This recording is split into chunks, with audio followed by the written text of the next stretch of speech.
Kemudian yang ketiga, dalam tinjauan perspektif ilmu modern, ilmu hadithah atau al-mu'asarah, ilmu hadithah.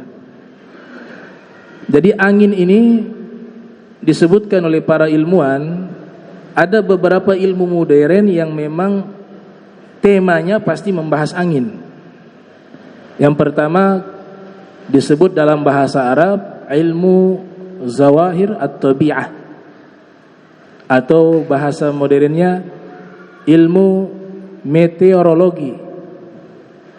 Dia membahas tentang apa? Tentang cuaca.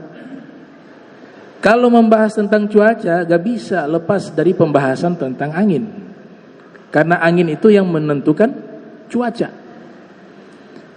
Atau cabang ilmu kedua, klimatologi.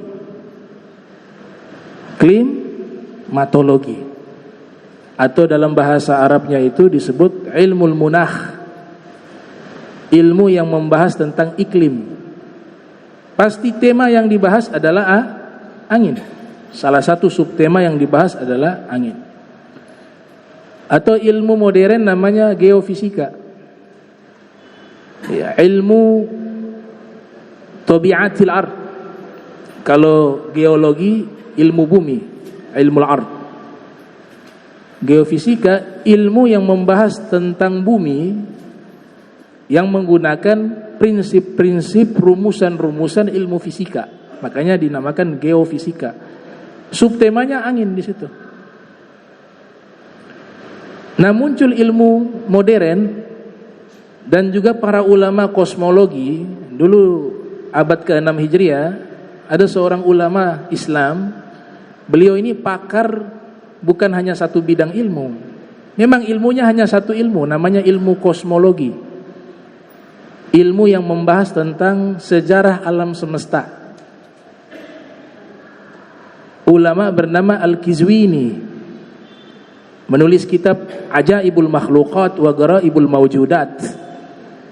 Di situ beliau bahas bukan sejarah manusia, bukan sejarah peradaban manusia, bukan sejarah budaya manusia, bukan sejarah tradisi atau angin atau laut, gak. Tapi tema yang dibahas dalam kitab beliau sejarah alam semesta. Gak ada ilmuwan barat di zaman itu yang bisa menjelaskan sejarah alam semesta kecuali seorang ulama Islam yang masyhur namanya Al-Ghadi Al-Qizwini. Di situ membahas juga tentang angin. Muncul ilmu baru. Ilmu modern menamakan dengan ilmu aerologi. Aerologi, atau dalam bahasa Arab ilmul hawa, ilmu yang hanya membahas tentang udara. Membahas tentang udara.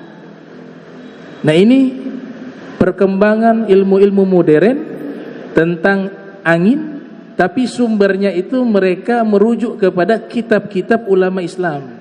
Di antaranya salah satu tokoh bernama Imam Al-Qizwini yang membahas tentang sejarah alam semesta, tarikhul alamin, tarikhul alamin.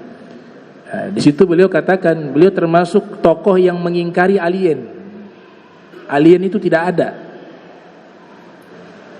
Dalam Islam itu makhluk yang berakal hanya 3, gak lebih dari itu.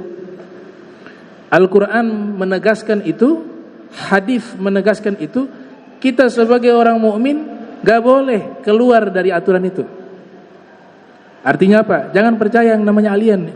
Ada kebohongan. Makhluk yang berakal hanya 3. Yang Allah ciptakan di alam semesta hanya 3. Imma malaikat, 1. Yang kedua jin. Yang ketiga manusia. Gak ada yang keempat.